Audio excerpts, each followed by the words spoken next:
디젤 자동차에는 경유를 집어넣어야 되고 가솔린 자동차에는 휘발유를 넣어야 됩니다. 근데 만약에 이것을 바꿔놓았다고 생각을 해보십시오.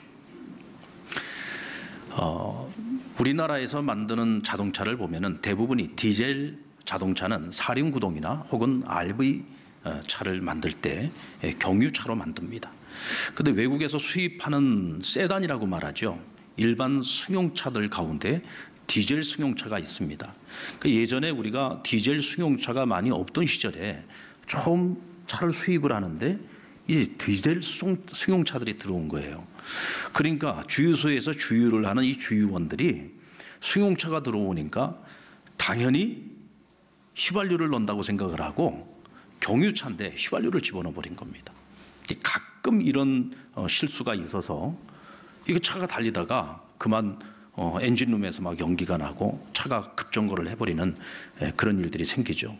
또 집어넣지 말아야 될 기름을 잘못 넣었을 때 차의 엔진이 완전히 망가져버리는 경우들이 생길 수 있습니다.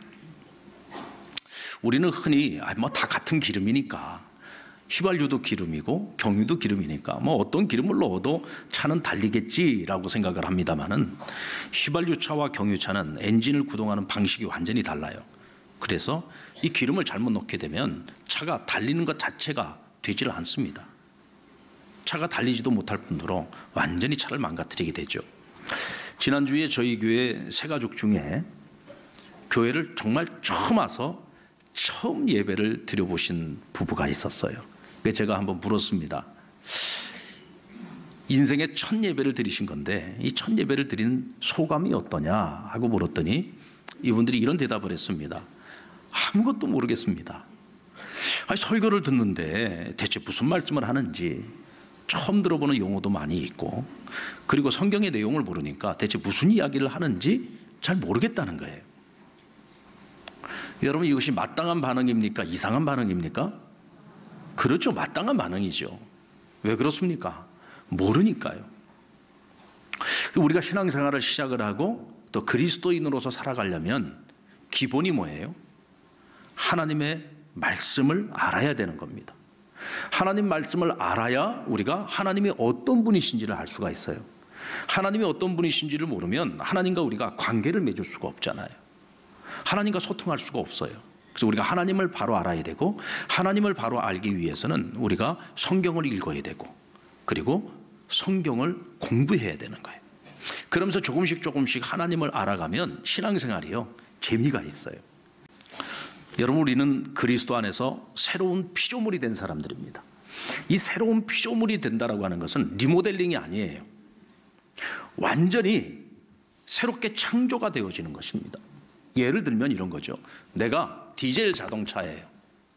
근데 디젤 자동차인 나를, 엔진을 가솔린식으로 바꿔가지고, 그래서 가솔린 승용차로 바꾸는 그런 게 아니에요. 예전에 디젤 자동차였던 나를 완전히 폐차를 시켜버리고 완전히 가솔린 자동차로 다시 태어나는 거예요.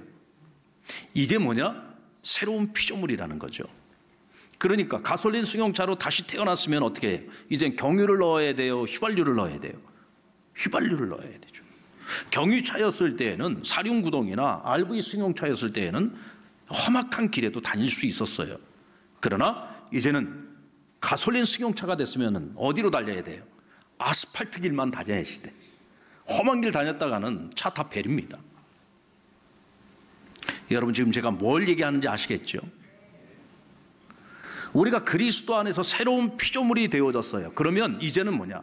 이전 것은 우리 안에서 다 비워내야 돼. 그리고 이제는 새 것으로 나를 채워야 된단 말이에요.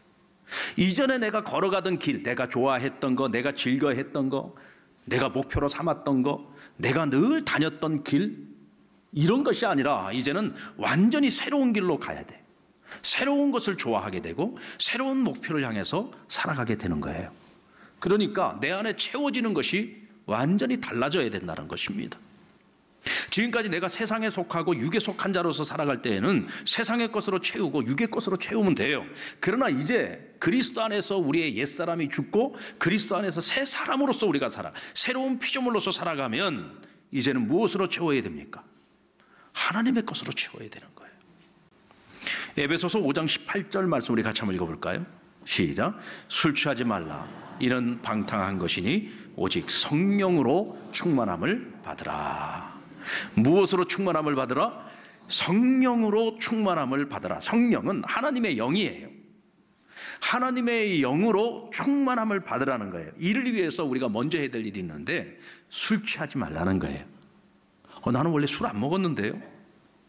그런 술을 말하는 것이 아니에요. 여기서 말하는 술이라고 하는 것은 이전에 내가 하나님께 속하지 않고 세상에 속해 있을 때 내 안에 끊임없이 세상의 것들로 내가 늘 채웠어요. 세상의 지식으로 채우고 세상에 대한 야망으로 채우고 세상에 대한 욕망으로 채우고 세상의 것으로 채웠던 나, 이제는 그와 같이 세상의 것으로 나를 채우면 안 되고 무엇으로 채워라? 하나님의 영이신 성령으로 나를 채워야 된다는 거예요. 그래서 여기 보니까 오직 성령으로 그랬어요. 이제 우리 안에 쓸데없는 거 채울 필요 없어요. 오직 성령으로 나를 채울 때 우리는 하나님이 주시는 능력으로 하나님을 섬기고 세상을 섬길 수 있는 거예요.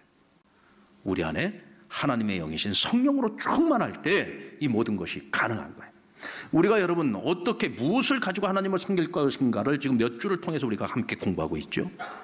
먼저 첫 번째는 뭐예요? 말씀으로 섬겨야 되고, 우리 안에 있는 나도 모르는 사이에 내 안에 있는 우상 숭배들을 버려야 되고, 그 다음에 뭡니까? 세 번째가 뭐예요?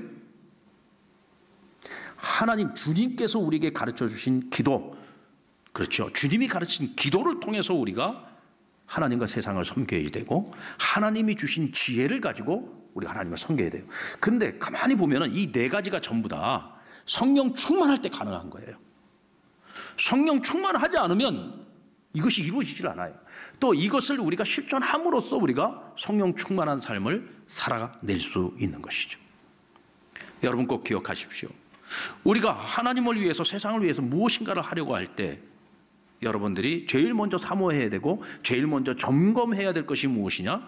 내가 지금 성령 충만한가를 여러분들 점검하셔야 된다는 겁니다.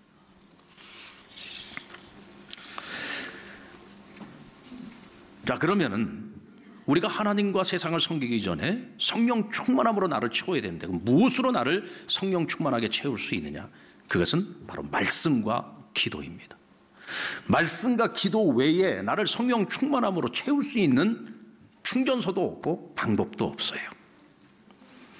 먼저 우리 자신의 상태가 성령 충만한지를 점검해 봐야 되는데, 자, 여러분들 가끔가다 운전하다가 혹시라도 기름이 다 떨어져 가지고 중간에 서본 적은 없습니까? 저는 오래전에 그런 경험이 있습니다. 제가 이 남해안 거제도를요, 정말 내 생애 처음 왔던 적이 있어요. 그게 제가 정릉교에서 부목사로 있을 때였는데, 그게 지금 벌써 몇 년, 거의 한 20년 전 일입니다. 제가 차를 가지고 거제도를 갔습니다. 거제도에서 서울로 다시 올라오는 길에 그만 이 기름을 점검을 하지 않은 거예요. 그리고는 이미 고속도로에 딱 올라탔는데 이 주유소가 나타나질 않는 거예요. 그래서 결국은 가다가 차가 중간에 서버린 겁니다. 제가 어땠겠습니까? 정말 땀 많이 흘렸습니다. 그때가 한여름철이었거든요. 어린 아이들까지 태우고 얼마나 고생을 했는지 모릅니다. 왜 이런 고생을 합니까? 점검을 안 했기 때문에 그렇습니다. 여러분, 성령 충만도 역시 마찬가지예요. 내가 지금 성령으로 충만한가, 세상으로 충만한가, 근심, 걱정, 염려로 충만한가, 아니면 성령으로 충만한가? 이것을요, 우리가 끊임없이 나 자신을 점검해야만 합니다. 우리가 어떻게 점검을 할 것입니까? 성령님이 내 안에 계시는데 성령님이 나에 대하여 기뻐하시는가, 즐거워하시는가, 아니면 근심하고 탄식하고 있는가, 이것을 내가 점검하면 돼요. 근데 어떻게 점검할 수 있죠?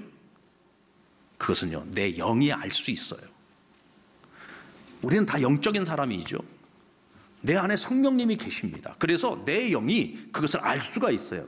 혹시 여러분들 요즘 내가 이렇게 살면 안 되는데, 내가 이러고 살다가 뭔 큰일이 생길 것 같아, 뭔가 잘못된 일이 생길 것 같아, 내가 이러다가 하나님한테 혼날 것 같아, 혹시 여러분들 마음에 이런 생각이 든다면 지금 여러분들 영적으로 지금 고갈되어 있는 거예요. 지금 여러분들이 성령 충만한 상태가 아닌 거예요. 성령 충만이 완전히 지금 고갈되어 버리기 일보 직전에 와 있는 거예요. 지금 하나님께서 내 안에서 나에게 비상등을 깜빡하고 지금 켜주고 계시는 거예요. 이때 우리가 이것을 빨리 깨닫고 나를 점검해야 돼. 그래서 내가 지금 비어 있으면 빨리 영적 충동소에 가서 이것을 채워야 돼. 그럼 무엇으로 채워야 되느냐? 말씀과 기도로 채울 수 있는 거예요. 아멘입니까? 이번 한 주간 동안 봄맞이 특세가 있습니다. 혹시 요즘 비상등에 깜빡깜빡하고 계시는 분들이 있으면 이번 기회를 통해서 말씀과 기도로 새벽을 깨우며 여러분들 성령 충만을 회복하시기 바랍니다. 성령의 속성 중에 가장 중요한 속성이 바로 하나 되게 하는 속성이죠. 예수님께서 제자들을 위한 마지막 기도가 뭐였습니까? 우리가 하나 된 것처럼 저들도 하나가 되게 해주십시오. 제자들도 하나가 될 뿐만 아니라 미래의 교회들이 하나가 될 수 있게 해달라고 기도하셨어요. 왜? 교회가 하나가 되지 못하면요 세상을 변화시킬 수 없어요. 세상을 섬기는 일을 할 수가 없는 거예요. 그래서 어떻게든 주님께서는 교회가 하나 되도록 하기 위해, 그래서 너희가 성령을 받으면 성령의 권능을 받아서 먼저 너희가 하나가 되어지고 그 하나 된 능력을 가지고 나아가라는 거예요. 예루살렘과 온 유대와 사마리아와 땅까지 이르러 복음의 증인으로 살아가라는 거죠. 그런데 이 일을 감당하려면 우리가 먼저 하나가 돼야 된다. 성령 충만하지 못한 사람의 시금석이 뭔지 아십니까? 내가 들어가면 자꾸 사람들이 싸워. 내가 들어가면 자꾸 사람들이 분열돼. 갈등이 일어나. 다툼이 일어나. 분쟁이 일어나. 그거는 내가 성령 충만하지 못한 증거인 거예요. 그런데 아무리 싸움이 일어나고 다툼이 일어나고 분쟁하고 분열하는 곳이라도 내가 딱 들어가면 그때부터 사람들이 사랑하기 시작하고 서로 섬기기 시작하고 서로 용서하기 시작하고 그 안에 화평이 이루어지기 시작하는 거예요. 이게 뭐예요? 성령 충만한 증거예요. 여러분들 피스메이커가 되실 겁니까? 아니면 트러블 메이커가 될 것입니까? 내가 섬기는 가정이 되었든 그것이 직장이고 일터가 되었든 교회가 되었든 어떤 소그룹이 되었든 그 공동체가 어떤 공동체든지 간에 우리 예수 믿는 사람들은요 내가 있음으로써 거기에 화평이 이루어져야 돼요. 나 때문에 그 안에서 분열이 일어나거나 다툼이 일어나면 그건 내가 성령 충만하지 못한 증거란 말이죠. 여러분들 자신을 한번 잘 점검해 보시기 바랍니다.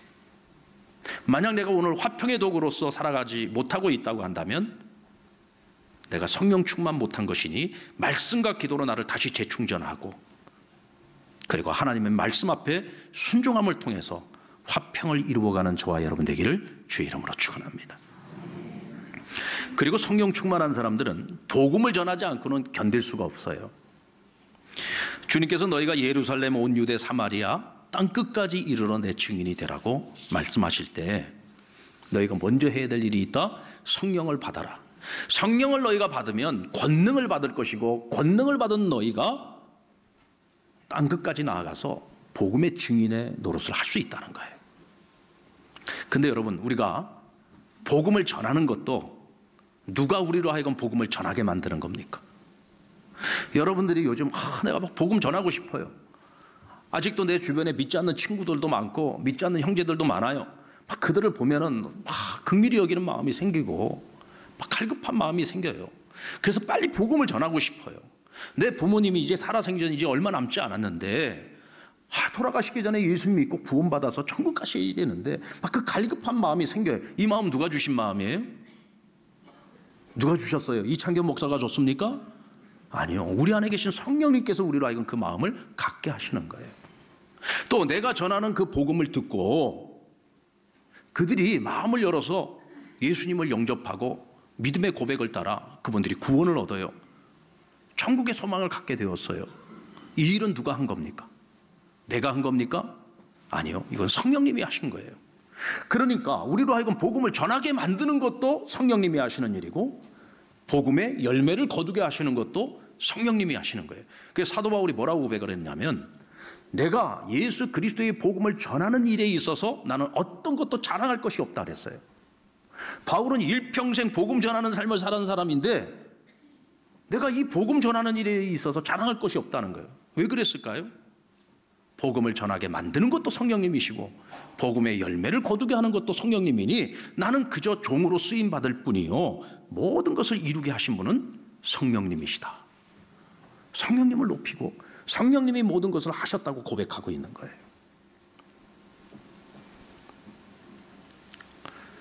여러분들, 우리가 예수를 믿고 신앙생활을 시작하면서 하나같이 공통적으로 나타나는 한 가지 현상이 있어요. 그래도 적어도 신앙생활 제대로 하신다 하는 분들은 얘기를 들어보면 아이고 신앙생활을 열심히 하면 할수록 예전에 믿지 않는 친구들하고 점점 멀어진다는 거예요. 내 주변에 믿는 사람들만 많아지고 믿지 않는 사람들은 점점 멀어진다는 거예요. 여러분들 그런 삶을 경험하고 있습니까 지금? 네. 거기에는 두 가지 이유가 있습니다. 하나는 구조적인 이유예요. 내가 신앙생활을 시작하면서 교회 중심의 생활을 하게 돼요. 그러니까 교회에 오는 날이 많아지고 교회에서 보내는 시간이 많아져요. 그러니까 당연히 예수 믿는 친구들이 많아지고 교회 안에서의 교제가 활발해지죠. 그러니까 믿지 않던 옛 친구들은 점점 더 멀어질 수밖에 없어요. 또 한 가지는 영이 달라. 이제는 내 안에는 성령님이 계시고 예전에 그렇게 친했던 친구지만 그 친구는 아직 예수님 영접하지 않았으니까 세상의 영으로 가득한 거예요. 서로 영이 다르기 때문에 대화의 코드가 맞지를 않아요. 이제는. 그러니까 같이 만나도 재미가 없어. 옛날에는 시간 가는 줄 모르고 만나서 같이 시간을 보냈던 친구들이 이제는 만나면은요, 이 친구들 만나고 난 다음에 집에 가면 막 머리가 아파. 막 머리가 아픈 거예요. 왜? 여러분 생각해 보세요. 코드 안 맞는 사람하고 한 대여섯 시간 같이 보낸다고 생각해 봐요. 얼마나 힘들고 고통스러워요? 그게 그럴 수밖에 없는 거예요. 자, 그렇다고 해서 우리가 믿지 않는 세상 친구들 멀리 해야 돼요? 그래도 가까이 해야 돼요? 어떤 분들은 믿지 않는 친구들을 멀리 하는 것이 내 경건의 표시라고 생각하는 사람들이 있어요. 그런데 여러분, 주님께서 단 한마디도 그런 말씀을 하시지 않습니다. 너희가 그리스도인이 되고 하나님의 자녀가 되었으면 이젠 너희가 세상의 빛이 되고 세상의 소금이 되라고 했어요. 여기서 말하는 세상이라고 하는 건 믿지 않는 사람들이 살고 있는 세상을 말하는 거예요. 우리가 이렇게 함께 모여서 예배를 통해서 하나님을 알아가고 하나님의 말씀을 통해서 하나님을 아는 지식이 점점 더 늘어나요. 그래서 내가 은혜로 충만해지고 성령으로 충만해졌어요. 그럼 그 다음에 해야 될 일이 뭐냐? 세상 쪽으로 들어가야 되는 거예요. 믿지 않는 사람들을 만나야 돼요. 그리고 그들을 만날 때 하나님이 주시는 마음을 따라서 그들에게 복음을 전해야지. 이제는 내가 믿지 않는 친구, 그동안은 소홀히 했던 그 친구들을 만나야 될 이유가 생겼어요. 새로운 이유가 생긴 거예요. 그건 뭐예요? 그들에게 복음을 전해야 돼요. 한때는 정말 너 없으면 못 산다고 말할 정도로 그렇게 친했던 친구들이잖아요. 근데 예수 믿었다고 그냥 한순간에 등 돌려버려요? 이건 여러분 우리가 신앙인으로서 할 짓이 아닌 거예요.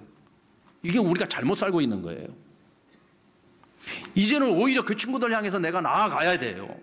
내가 받은 은혜를 그들과 함께 나눠야 돼요. 내가 얻은 구원을 그들과 함께 나눠야 되는 거예요.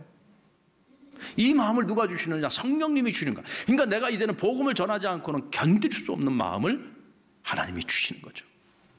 여러분, 모이는 교회와 흩어지는 교회,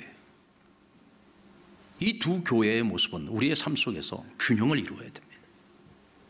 우리가 열심히 모여서 은혜 받는 것도 중요합니다만은 은혜 받은 우리는 세상으로 흩어져서 복음의 증인으로 살아가야 될 사명이 있는 겁니다. 이것이 뭐냐? 성령 충만한 사람의 모습인 거예요.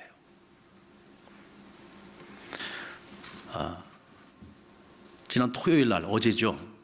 아침 식사를 하다가 저희 아들 녀석하고 이 국가대표 축구 선수들 얘기를 하다가 둘이 조금 서로 간에 좀 논쟁이 있었어요. 좋은 말로 논쟁이 좀 있었어요. 아시안 게임에서 우승을 하고 이번에 군 면제까지 받은 이 국가대표 22살 선수가, 정말 미래가 촉망되는 선수가 유럽 리그로 진출할 수 있는 길도 있고 중국 리그로 진출할 수 있는 길도 있는데, 이 선수가 돈을 훨씬 더 많이 주는 중국 리그를 선택을 해가지고 가게 됐다는 거예요. 그러면서 우리 아들이 흥분을 하는 거예요. 이 있을 수 없는 일이다, 이거는. 그래서 제가 하도 궁금해서 그러면은 중국에 가면 연봉을 얼마를 받는다고 하냐고 물어봤더니 이정료가 100억이래요. 별로 놀래지도 않아. 뭐 100억 정도는 뭐 그냥 놀랄 일이 아니야. 그죠? 예. 이정료만 100억을 받고 연봉, 그러니까 1년에 받는 연봉이 얼마냐면 42억이에요. 제가 그 얘기를 딱 들으면서 나도 모르게 야, 나 같아도 거기 가겠다. 그런 거예요. 그 한마디 말 때문에 제가 얼마나 면박을 당했는지 모릅니다. 아니, 어떻게 목사님이 돼가지고 그런 말을 할 수가 있느냐. 그러면서 이제 하는 얘기가 뭐냐. 미래가 촉망되는 선수요. 거기다 국가대표 아닙니까? 국가대표면 우리 한국 국가대표팀의 전체적인 실력을 높여야 된다. 그러려면 지금 이 어린 나이에 돈을 많이 주는 곳으로 가야 되는 것이 아니라 선진 축구를 배울 수 있는 유럽으로 가서 배워야 된다는 거예요. 근데 제가 정말 따져보니까 이게 연봉 차이가 많이 나요. 거의 한 30억 가까이 차이가 나는 거야. 그렇지만 지금 어렸을 때 유럽 리그에 가서 열심히 배워놓으면 나중에 나이를 먹어갈수록 오히려 자기 몸값도 더 높아질 수 있고, 그리고 우리 국가대표팀의 전체적인 실력을 향상시킬 수 있다는 거죠. 국가대표가 아니라면 모를까, 국가대표니까 책임이 있다는 거예요. 그렇다면 올바른 선택을 해야 된다는 거죠. 맞습니까? 틀립니까? 맞습니다. 얘기를 듣고 보니까 그 얘기가 맞는 얘기인 거예요. 그래서 사실 저도 속물이 아니에요. 저도 속물이 아니기 때문에 당연히 마땅히 그렇게 생각을 하지만 순간적으로 저도 뭐 그렇게 많이 주면 갈 수도 있겠지라고 생각을 했었을 뿐인 거죠. 여러분, 우리는 하나님 나라의 국가대표들입니다.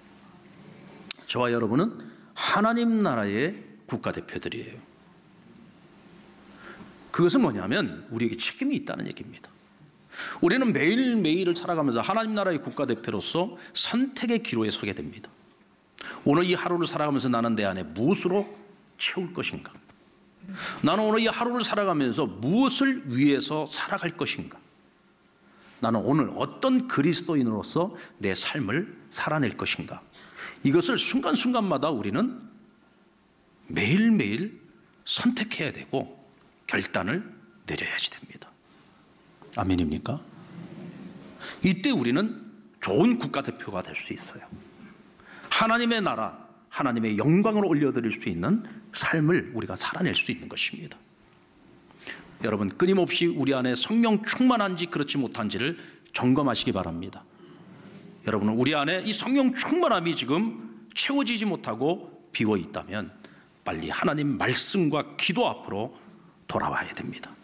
그래서 우리 안에 성령 충만함으로 채워서 피스메이커의 역할을 여러분들이 감당하시고 화목케 하는 직책을 감당해야 되고, 또 성령님께서 우리 안에서 강력하게 역사하시고 말씀하실 때 순종하여 복음의 증인된 삶을 살아가는 저와 여러분 될 수 있기를 주의 이름으로 축원합니다.